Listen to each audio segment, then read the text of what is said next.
पिछले 2 दिन से मार्केट में जो एक शानदार तेज़ी देखने को मिल रही थी, जो एक सॉलिड विनिंग स्ट्रीक चल रही थी, आज यानी मंडे को उस पर अचानक से एक ब्रेक लग गया। मार्केट ने आते ही अपना पूरा मूड बदल दिया और बुल्स को थोड़ा-सा साइडलाइन कर दिया। आज बेयर्स ने कंट्रोल लेने की पूरी कोशिश करी है और चार्ट्स पर लाल रंग काफ़ी डोमिनेंट हो गया है। अगर हम आज के नंबर्स की बात करें तो सेंसेक्स ने आज लगभग 370 पॉइंट यानी आधा परसेंट का एक डिप दिखाया। सेंसेक्स आज 76,728 के लेवल पर क्लोज हुआ है। वहीं अगर निफ्टी की बात करें जिसमें हमारा सबसे ज्यादा इंटरेस्ट है, तो वहीं निफ्टी ने भी सेंसेक्स के साथ साथ अपने घुटने टेक दिए। निफ्टी ने 110 पॉइंट गिरकर यानी प्रिसाइसली 0.46% की गिरावट के साथ 23,946 के लेवल पर क्लोज हुआ है। अब अचानक से ऐसा क्या हो गया? 2 दिन की बढ़िया तेजी के बाद अचानक ये रेड जोन क्यों? देखिए दोस्तों, स्टॉक मार्केट में एक बहुत कॉमन सी चीज होती है, वो है प्रॉफिट बुकिंग, जिसकी बात हमने फ्राइडे को भी की थी। जब भी मार्केट लगातार ऊपर जाता है तो बड़े इन्वेस्टर्स यानी डीआईआई, एफआईआईज अपना मुनाफा घर ले जाना काफी पसंद करते हैं और आज वही हुआ। जैसे ही मार्केट हाई लेवल्स पर पहुंचा, एक हेवी प्रॉफिट बुकिंग शुरू हो गई। लेकिन सिर्फ प्रॉफिट बुकिंग ही एक अकेला रीजन नहीं था। ग्लोबल मार्केट का डर और राइजिंग क्रूड ऑयल प्राइसेस यानी कच्चे तेल की बढ़ती प्राइसेस ने आज इन्वेस्टर्स का सेंटिमेंट काफी खराब कर दिया। अब यहाँ पर एक बहुत ही इंपॉर्टेंट पॉइंट नोट करने वाला है, वो है साइकोलॉजिकल लेवल। सेंसेक्स का 77,000 के नीचे जाना और निफ्टी का 24,000 के उस क्रूशियल मार्क के नीचे आना, ये एक बड़ा साइकोलॉजिकल झटका हो सकता है सभी ट्रेडर्स के लिए। 24,000 का जो लेवल है निफ्टी के लिए एक स्ट्रॉन्ग सपोर्ट माना जाता है, लेकिन आज की क्लोजिंग ने थोड़ा डर का माहौल जरूर बनाया है। अब सवाल यह है कि क्या सिर्फ एक माइनर स्पीड बम्प है ये, या किसी बड़ी करेक्शन का इशारा है? आज की क्लोजिंग ने क्लियरली बता दिया है कि मार्केट में अब भी कन्विक्शन की थोड़ी सी कमी तो है। इसके अलावा आज इस अजीब सी नर्वस एनर्जी का एक और बहुत बड़ा रीजन है, यानी कि कल यानी 30 जून कोई आम ट्रेडिंग सेशन नहीं है। कल का एफएनओ की एक मेगा ट्रिपल एक्सपायरी है। निफ्टी की वीकली एक्सपायरी, निफ्टी की मंथली एक्सपायरी और बैंक निफ्टी की भी मंथली एक्सपायरी है। ये तीनों एक ही दिन पर क्लैश कर रहे हैं। इस ट्रिपल एक्सपायरी के टेंशन में बड़े प्लेयर्स आज से ही अपनी पोजीशंस एडजस्ट कर रहे होंगे, जिसकी वजह से मार्केट में आज काफी इंटरनल वॉलिटी देखने को मिली है। तो दोस्तों, वीडियो में आगे हम डिटेल में समझते हैं कि वो कौन से ग्लोबल और जियोपॉलिटिकल फैक्टर्स है जिन्होंने आज मार्केट को डरा कर रखा। यूएस और ईरान के बीच आखिर चल क्या रहा है। साथ ही हम देखते हैं कि आज के टॉप गेनर्स तो आज के टॉप लूजर्स, खास करके persistent systems, Kotak Mahindra bank के बारे में बात करेंगे, जहां आज तबाही और बड़ा एक्शन देखने को मिला है। तो प्लीज वीडियो को एंड तक जरूर देखिए। चलिए आगे बढ़ते हैं। तो जैसा कि हमने बात किया कि निफ्टी और सेंसेक्स की ये जो गिरावट है, इसे सिर्फ प्रॉफिट बुकिंग कहकर इग्नोर नहीं कर सकते। हमें समझना होगा कि इसके पीछे आखिर चल क्या रहा है, और इसका सबसे बड़ा जवाब छिपा है ग्लोबल और जियोपॉलिटिकल इवेंट्स में। देखिए, स्टॉक मार्केट का एक असूल हमेशा याद रखना चाहिए कि मार्केट को बुरी खबर से उतना प्रॉब्लम नहीं है जितना प्रॉब्लम उसको अनसर्टेनिटी से। और इस वीकेंड पर दुनिया भर के मार्केट्स को यही अनसर्टेनिटी का सबसे बड़ा डोज मिला है। अगर आपने वीकेंड पर न्यूज फॉलो की हो तो आपको पता होगा कि यूएस और ईरान के बीच फिर से एक्शन शुरू हो चुका है। दोनों देशों के बीच फिर से टेंशन अचानक इतनी बढ़ गई कि लगने लगा कि फिर से एक बड़ा कॉन्फ्लिक्ट हो सकता है। जब आज सुबह एशियन मार्केट्स खोले तो सबके दिमाग में ये पहले से यही डर था। हालांकि बाद में ये खबर आई कि दोनों साइड्स के बीच एक फ्रेजाइल पीस टॉक्स यानी शांति की कोशिश शुरू हो चुकी है, लेकिन मार्केट्स इतनी जल्दी भरोसा नहीं करता। ट्रेडर्स भी बहुत ज्यादा गार्डेड और कॉशियस हो रहे होंगे।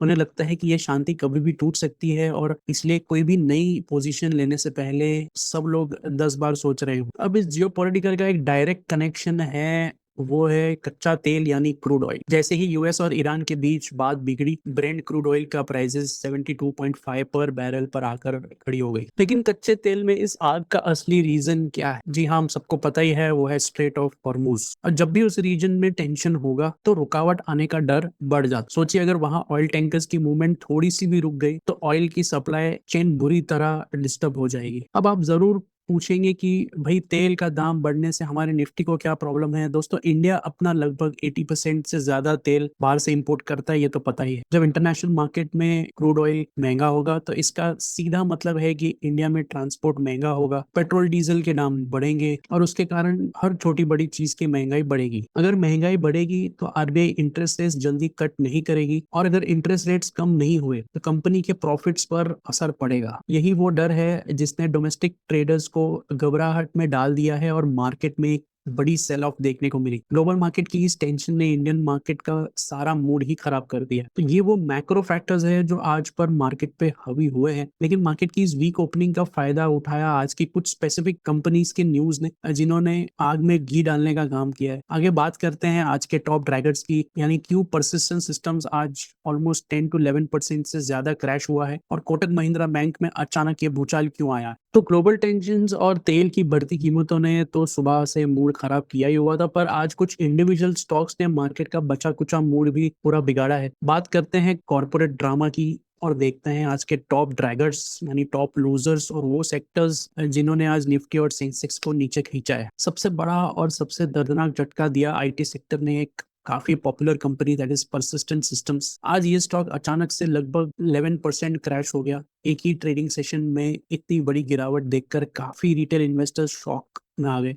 अब आप सोचेंगे कि ऐसी कौन सी बुरी खबर आ गई। खबर बुरी नहीं थी, पर मार्केट को उसका प्राइस टैग पसंद नहीं आया। परसिस्टेंस ने अनाउंस किया कि वो जर्मनी की एक आईटी फर्म नगारो एसी को खरीदने जा रहे हैं। ये एक मल्टी बिलियन यूरो का मैसिव एक्विजिशन है। सुनने में तो बड़ा ग्रैंड लगता है कि कंपनीज एक्सपांड कर रहा है, लेकिन एनालिस्ट और मार्केट एक्सपर्ट्स ने डील को वेरी एक्सपेंसिव डिक्लेयर कर दिया। स्टॉक मार्केट का एक बड़ा क्लियर रूल है, बड़ी डील करो, पर जरूरत से ज्यादा प्रीमियम देकर एक्सपेंसिव खरीदारी करोगे तो इन्वेस्टर्स आपको पनिश करने ही वाले हैं। वही गुस्सा हमें परसिस्टेंस के चार्ट्स पर साफ देखने को मिला है। दूसरा बड़ा शॉक मिला प्राइवेट बैंकिंग स्पेस से, यानी सबसे बड़ा one of the biggest banks that is Kotak Mahindra bank. उसका जो स्टॉक है आज करीब 2% टूटा। अब 2% तो छोटी बात लगती है इसके पीछे, लेकिन रीजन काफी है। और इस बार रीजन कोई Q1 का रिजल्ट या कोई लोन डिफॉल्ट ऐसा कुछ नहीं है, बट बात यहीं पर टॉप मैनेजमेंट की है। बैंक के जो करंट सीईओ है अशोक वासवानी जी, उन्होंने ये अनाउंस कर दिया है कि वो इस साल के एंड में यानी दिसंबर 26 में अपने पोस्ट से स्टेप डाउन करने वाले। अब देखिए, उदय कोटक जी के जाने के बाद अशोक वासवानी के ऊपर बैंक को लीड करने की बहुत बड़ी जिम्मेदारी थी। उनका इस तरह से अचानक एग्जिट अनाउंस करना मार्केट के लिए एक सरप्राइज था। और जैसा मैंने वीडियो के स्टार्टिंग में भी कहा कि मार्केट को अनसर्टेनिटी नहीं पसंद। नया सीईओ कौन होगा, बैंक का फ्यूचर डायरेक्शन क्या होगा, अब इन्हीं सवालों के डर से आज कोटक में भी एक काफी हैवी सेल ऑफ आया है। इन दो बड़े नामों के अलावा अडानी एंटरप्राइजेस में भी आज 2.6% के आसपास की एक गिरावट देखने को मिली है। हालांकि इसमें कोई स्पेशल नेगेटिव न्यूज नहीं है, ये ज्यादातर ब्रॉडर मार्केट की प्रॉफिट बुकिंग का शिकार हुआ है। अगर हम प्योर मार्केट के सेक्टर्स का हाल देखें तो आज निफ्टी ऑटो और निफ्टी आईटी ये दोनों ही सेक्टर्स हेवीली रेड जोन में क्लोज हुए। आईटी सेक्टर का मूड तो परसिस्टेंट सिस्टम्स की न्यूज ने खराब कर दिया, और ऑटो सेक्टर को कच्चे तेल यानी क्रूड ऑयल की बढ़ती प्राइसेस ने प्रेशर में डाल दिया है। पर दोस्तों, स्टॉक मार्केट में हर लाल निशान के पीछे कहीं ना कहीं एक हरा निशान भी होता है बैलेंस के लिए। तो जहां इतना सारा सेल ऑफ चल रहा था, बेरिशनेस चल रहा था, वहीं कुछ स्मार्ट इन्वेस्टर्स अपना पैसा कहीं पे लगा भी रहे थे, शिफ्ट भी कर रहे थे। तो आगे हम बात करते हैं आज उन सितारों की, उन विनर्स की जो ये गिरते मार्केट में भी काफी ग्रीन में थे। तो जैसा कि हमेशा मैं कहता हूं कि स्टॉक मार्केट में चाहे कितना भी बेरिशनेस आ जाए, स्मार्ट मनी हमेशा अपना सेफ रास्ता ढूंढने की कोशिश करता है। जब भी मार्केट में ग्लोबल टेंशन, वॉर का डर या इन्फ्लेशन की घबराहट होती है, तो बड़े इन्वेस्टर्स अपना मनी कहीं ना कहीं शिफ्ट करते ही रहते हैं। और इन सेक्टर्स को एक डिफेंसिव सेक्टर भी कहा जाता है। ये डिफेंस से थोड़ा अलग है, एक साइकोलॉजिकल सेक्टर है जिन्हें डिफेंसिव सेक्टर्स कहा जाता है। और आज की इस गिरती हुई मार्केट में भी बिल्कुल वैसा ही हुआ। तो जब आईटी और ऑटो जैसे हेवी वेट्स बुरी तरह पिट रहे थे, तब निफ्टी फार्मा ने अपना काफी अच्छा बुलिशनेस दिखाया और करीब 1.7% की तेजी के साथ मार्केट में आज पॉजिटिव क्लोज हुआ है। अब आप सोचेंगे कि फार्मा में अचानक इतनी तेजी क्यों? पहला रीजन तो वही है, डिफेंसिव प्ले। चाहे दुनिया में कितनी भी टेंशन हो, यूएस ईरान आपस में लड़ रहे हो या क्रूड ऑयल महंगा हो जाए, लोग दवाइयां खाना तो बंद करेंगे नहीं, ये बिजनेस तो चलता ही रहेगा। इसके अलावा एक और बड़ा ट्रिगर था, आज सुबह रिलीज हुआ डोमेस्टिक फार्मा का ग्रोथ डेटा। ये डेटा बेहद ही स्ट्रॉन्ग आया था, जिसने डायरेक्टली इन्वेस्टर्स का कॉन्फिडेंस बढ़ा दिया। फार्मा स्पेस में आज सबसे बड़ी रैली और धमाका दिखाया डॉक्टर रेड्डीज ने। ये स्टॉक आज ओपन होते ही 4.2% के आसपास भागकर अपना 52 वीक हाई क्रॉस कर गया। एक कमजोर मार्केट में किसी स्टॉक का 52 वीक हाई तोड़ना बहुत बड़ा स्ट्रेंथ का इशारा होता है, और ट्रेडर्स ने आज इसी मोमेंटम को दोनों हाथों से पकड़ लिया। सिर्फ डॉक्टर रेड्डी ही नहीं, एक और pharma company that is Torrent pharma, वो भी अपने 52 वीक हाई के आसपास है, और उसमें भी काफी अच्छी तेजी देखने को मिली है, करीब 3% पॉजिटिव ही क्लोज हुआ है। और सिर्फ फार्मा ही नहीं, कुछ इंडिविजुअल स्टॉक्स ने भी आज ग्रीन जोन में अपनी जगह पक्की की है। जैसे टाटा ग्रुप का ट्रेंड रिटेल इन्वेस्टर्स का ये एक अच्छा स्टॉक माना जाता है। अब सिर्फ फार्मा सेक्टर ही नहीं, कुछ इंडिविजुअल स्टॉक्स ने भी आज ग्रीन जोन में अपनी जगह पक्की की है। जैसे टाटा ग्रुप का ट्रेंड में भी आज अच्छी बाइंग हुई है, 2.85% की बढ़त के साथ ये क्लोज हुआ है। ऐसा लग रहा था कि जैसे मार्केट की गिरावट देखते ही लोगों ने सबसे पहले ट्रेंड को अपनी शॉपिंग लिस्ट में डाल दिया है। इसके साथ ही मैक्स हेल्थकेयर में भी आज जबरदस्त पॉजिटिव एक्शन था। ये स्टॉक 2.59% ऊपर चढ़कर बंद हुआ है। इस रैली की सबसे खास बात यही है कि इसमें स्ट्रॉन्ग इंस्टीट्यूशनल बैकिंग देखने को मिली है। इसका सीधा मतलब ये है कि जब छोटे ट्रेडर्स डर के मारे अपना माल बेच रहे थे तो एफआईआईज डीआईआईज जैसे अब बड़े खिलाड़ी चुपचाप गिरते बाजार में भी हेल्थ केयर स्पेस में अपना पैसा लगा रहे थे। इस डिटेल एनालिसिस के बाद अब आते हैं आज के सबसे बड़ा सवाल पर कि सेंसेक्स की 370 और निफ्टी के 110 पॉइंट की गिरावट पर क्या करना चाहिए। कोई एक्शन लेना चाहिए या चुपचाप बैठे रहना चाहिए। अगर मैं सीधी बात बोलूं तो फिलहाल मार्केट में ऐसा माहौल बना हुआ है कि वेट एंड वॉच ही करना चाहिए, क्योंकि यूएस और ईरान की बीच की जो शांति है ये बहुत ज्यादा अभी भी कच्ची है, अनरिलायबल है। तो शॉर्ट टर्म से ज्यादा इस वक्त लॉन्ग टर्म इन्वेस्टिंग पे ज्यादा फोकस करना चाहिए। तो कल के लिए क्या एक्शन ले सकते हैं? तो कल सुबह जब आप उठे तो दो चीज पे आप जरूर ध्यान दे सकते हैं। वो है पहला ब्रेंट क्रूड ऑयल, उसके प्राइसेस चेक जरूर कीजिएगा। और दूसरा एशियन मार्केट्स कहाँ पर ओपन हो रहे हैं और कहाँ 9 बजे तक कहाँ तक सस्टेन कर रहे हैं। ग्लोबल मार्केट्स का मूड कैसा है। ये दोनों फैक्टर्स हमारे बाजार के लिए, हमारे मार्केट्स के लिए बहुत इंपॉर्टेंट क्यों हो सकता है।